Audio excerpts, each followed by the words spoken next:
Tempo Real. Olá, Elivaldo Barbosa, boa tarde. Olá, Amadeu, boa tarde, Indira, boa tarde a você que nos acompanha. Elivaldo, a área de educação recebendo a atenção do governador Wellington Dias. Ele hoje participou de um mutirão de matrículas do programa Educação de Jovens e Adultos. Agora, chamou a atenção para providências que o governador anunciou para conter dificuldades e atropelos no período letivo da rede estadual de ensino, que vai começar na próxima segunda-feira. Está marcado para começar a semana que vem e há um problema aí com os professores. Exatamente. E o governador diz que vai resolver isso. Exatamente. E o ano letivo vai começar sem atropelos, segundo o governador. Em tempo real.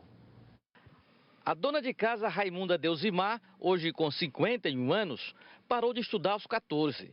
Resolveu voltar à sala de aula e fez a matrícula no mutirão do programa Educação de Jovens e Adultos.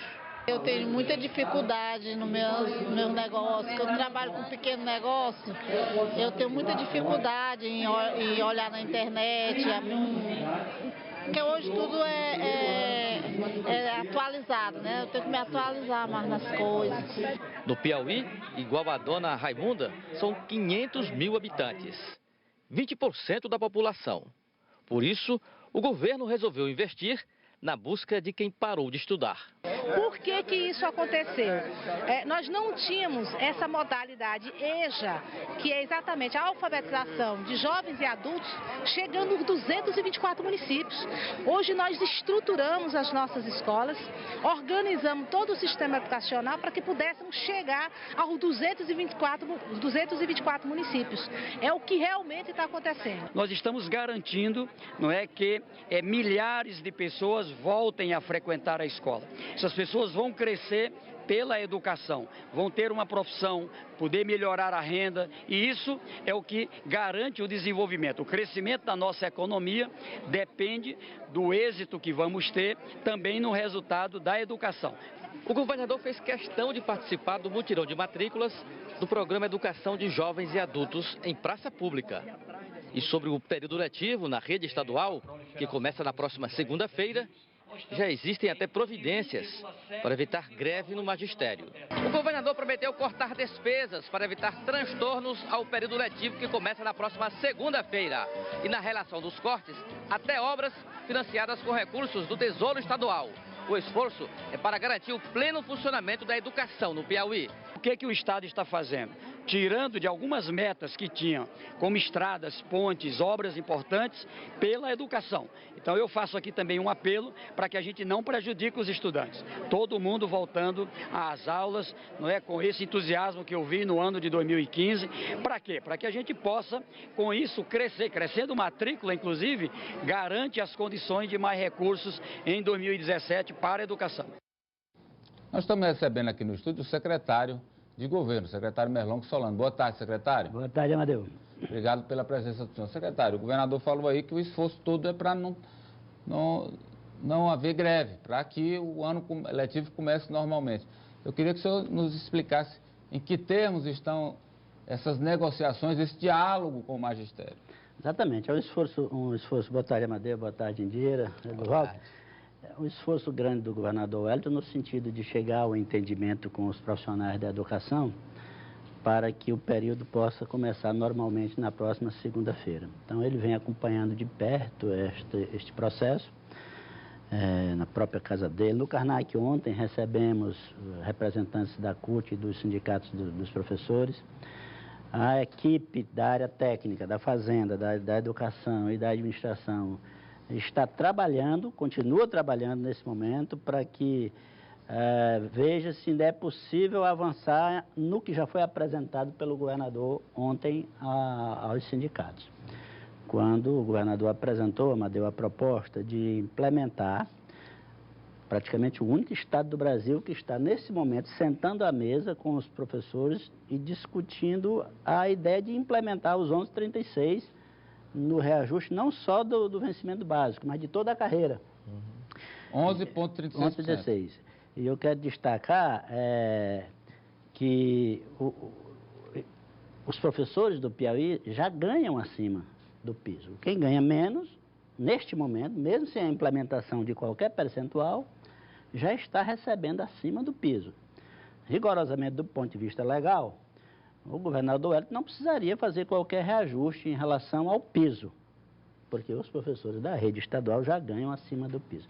Mas o governador, Amadeu, desde a primeira vez que foi governador, vem seguindo uma estratégia de conceder os reajustes definidos para o piso e aplicar a carreira, como parte dessa compreensão de que há uma dívida da sociedade para com o sistema educacional, para com os profissionais de educação, e que é preciso ir aumentando o comprometimento de receitas públicas para melhorar as condições de salário e de trabalho desse segmento. Por isso ele está disposto a implementar os 11,36 este ano, mas em parcelas. A primeira parcela de 1/3 seria retroativa a janeiro, a segunda parcela entraria em agosto e a terceira parcela em dezembro. Esta é a proposta que o governador pessoalmente apresentou aos professores ontem.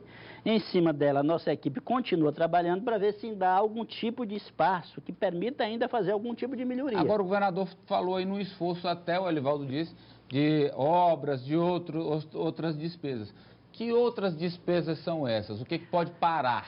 O que pode ser interrompido? Ele foi bem claro, né? Muito transparente. O governo vai ter que sacrificar investimentos na ordem de cerca de 70 milhões de reais.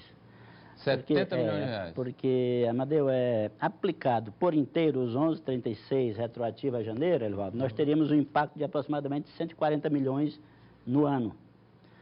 Aplicado em parcelas, dentro desse esquema que eu acabei de me referir, o impacto chega entre 65 e 70 milhões. É este o sacrifício que o governador está disposto a fazer em termos de aplicação na infraestrutura do estado do Piauí, que é muito carente ainda, para investir na área da educação, que é uma área estratégica, que ele tem procurado acompanhar de perto a implementação das políticas de educação. Mas a minha pergunta é que, na análise aí do governo, que obras podem ser prejudicadas? Ele citou pontes, estradas... Pois é, mas sem especificar exatamente quais elas. Aí é óbvio que nós vamos, ouvindo a equipe de cada área, procurar ver quais os investimentos que, digamos assim, menos prejuízos causam terem um atraso na sua implementação, porque uma vez que não serão feitos esse ano, ficam postergados para a implementação a partir do ano que vem. Secretário, ontem houve um questionamento na Assembleia, a oposição promete inclusive uma audiência pública para tratar de segurança sobre uma providência que o governo anuncia, que diz respeito ao envio de tropas ou de policiais militares para as Olimpíadas do Rio de Janeiro. Isso poderia trazer transtornos à segurança do Piauí. O que há de verdade? Que situação é essa que envolve o Executivo? Não, nós estamos num sistema de cooperação, nós vivemos num regime de cooperação, não é? O governo federal muitas vezes auxilia o estado do Piauí, assim como outros estados em certas situações. A Força Nacional esteve no Piauí até recentemente. Ainda está. Ainda está no Piauí, na verdade. Até 30 de março. Pronto, até 30 de março. Obrigado pela correção. E, em certas circunstâncias, os estados são chamados também a dar sua parcela de contribuição para, não apenas para o governo federal, aí eu chamo para o Brasil. Porque a Olimpíada, apesar de que tem gente assim, vendo de maneira caótica, fazendo contraposição entre investimento em educação e saúde e investimento em Olimpíada, a Olimpíada é um fenômeno, assim como a Copa do Mundo na área do futebol, que o mundo todo se mobiliza para ele. Então, projeta o país, fortalece as diversas cadeias produtivas ligadas à área do turismo, por exemplo, sem falar nos esportes. Então, é um esforço concentrado por um prazo curto de tempo. Com certeza, o governador, independente do que a oposição venha dizer, não se furtará a cooperar com o governo federal e enviará também nossa parcela de contribuição. Mas já há uma definição de quantos homens seguirão? Não, essa parcela ainda está em processo de diálogo com o governo federal. Claro porque o que acontece também, secretário, é que ao passo em que o governo do Piauí vai participar, como todos os estados brasileiros, com homens para a Olimpíada, também a tendência, ontem informou aqui ao Jornal do Piauí o comandante da polícia, é que também a Força Nacional se ausente do Piauí durante os 90 dias aí, antes, durante e depois dos Jogos Olímpicos. Mas nós temos trabalhado essa área da segurança, Amadeu, desde o ano passado, mesmo num momento de grande dificuldade, em que nós tivemos que chamar as categorias para negociar adiamento de implementação de reajustes salariais, como nós fizemos com a polícia, com a Polícia Civil e a Militar. Mas ao longo do ano passado e desse ano, nós tomamos várias medidas que estão já dando resultados, melhorando o aproveitamento da máquina, não só em termos de pessoal, mas em termos de equipamentos, de inteligência. Então, eu lembro que no ano passado nós chamamos mais de 400 policiais, esse ano mais 330 estão sendo chamados na área militar. Na civil, esse ano chamamos agora, também delegados, policiais civis, escrivães, o pessoal da polícia técnica, bombeiros, chamamos bombeiros. Na área da Polícia Militar fizemos mais de 1000 promoções.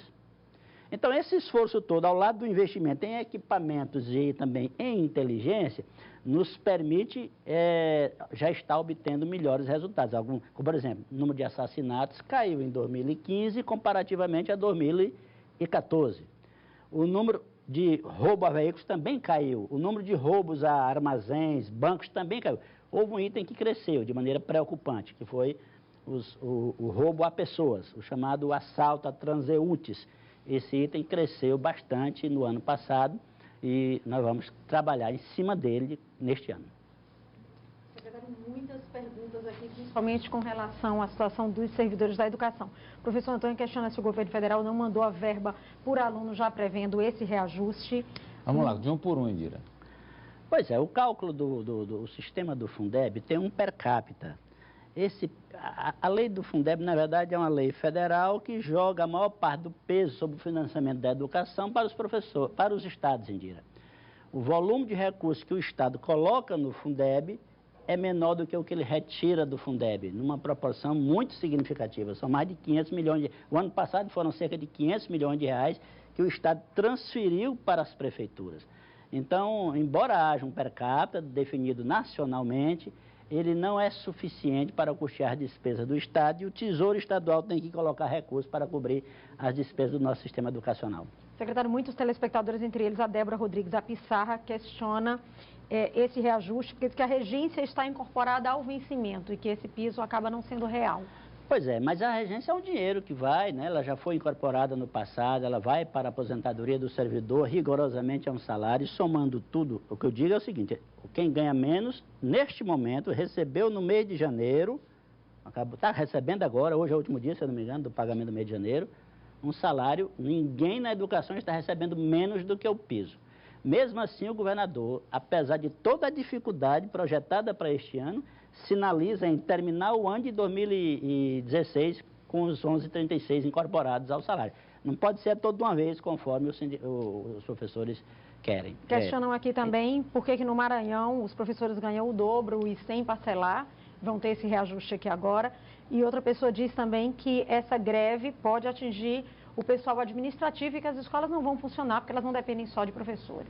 Pois é, também estamos dialogando a respeito do pessoal administrativo. Há uma lei que foi aprovada no ano passado, que nós vamos sentar à mesa para discutir sua implementação. Em relação à comparação com o Maranhão, cada estado tem sua realidade econômica e financeira. A receita do Maranhão é proporcionalmente maior do que a do Piauí quando você compara com a população. Mesmo comparando com a população, mesmo sabendo que a população do Maranhão é maior do que a do Piauí, mas mesmo levando isso em conta, a economia do Maranhão é bem maior do que a economia do Piauí, portanto, gera um bolo de receita maior para o governo do estado. Perguntou aqui se o senhor vai chamar os 1.300 concursados da educação. Pois é, nessa área de concursos, nós trabalhamos também fortemente no ano passado. Vai se continuar chamando o que for necessário, embora o governador esteja fazendo um esforço grande junto com a Secretaria de Educação lá, coordenada pela Regiane Dias, para melhorar o aproveitamento do sistema educacional. Todo esse esforço para ampliar matrículas, não é, de um lado, aumenta o serviço que o Estado presta à sociedade, de outro lado, aumenta o peso da máquina sobre o sistema educacional, porque você vai usar a mesma máquina. Há uma máquina grande já implantada, de professores contratados, muitas vezes, ao longo do tempo, determinadas escolas vão perdendo alunos, e o esforço de reorganização agora, no sentido de aumentar a matrícula, no sentido de levar mais alunos para a sala de aula, para que mais recursos possam ser captados e assim a gente financie o sistema educacional com menos comprometimento da receita própria. O Gilson está perguntando aqui o seguinte, se o governo vai tirar dinheiro de obras para pagar servidores, não estará infringindo a lei de responsabilidade fiscal mais uma vez? Não, temos que ficar de olho na lei de responsabilidade. Essa é uma coisa que eu aprendi lá como deputado, naquele meu exercício lá de deputado. A gente não pode perder de olho duas coisas. De um lado, as finanças. Qual é o dinheiro que tem para que a gente não corra o risco de atrasar salário? O dinheiro, concretamente. O secretário Rafael está lá de olho nisso. De outro lado, a lei de responsabilidade fiscal. Tanto o Rafael como o Franzé e também o Tribunal de Contas nos auxiliam para que a gente, chegando no nível prudencial, no limite prudencial, que é 46,55 da receita corrente, a gente começa a tomar medidas acautelatórias em relação ao gasto com o pessoal. Secretária, perguntam aqui também o que o senhor vai fazer com relação aos funcionários do SEM. A pessoa que mandou a mensagem diz que falta o pagamento dos salários e de educadores e informa, inclusive, que esse final de semana não deve ter visita para os adolescentes, o que, segundo ele, deve provocar uma confusão muito grande, já que as famílias não entendem os motivos dessa reivindicação. Bom, aí eu não conheço a situação específica, embora tenha visitado o SEM recente, Centro Educacional Masculino, é isso? Isso. Mas eu não tomei conhecimento dessa situação particular. Vou entrar em contato com o secretário Henrique Rebelo para verificar essa situação. Com certeza não são servidores efetivos, né? Porque não há atraso de salário para servidores efetivos. Eu quero agradecê-lo, secretário, pela presença aqui com a gente hoje, pelas informações. Obrigado, boa tarde.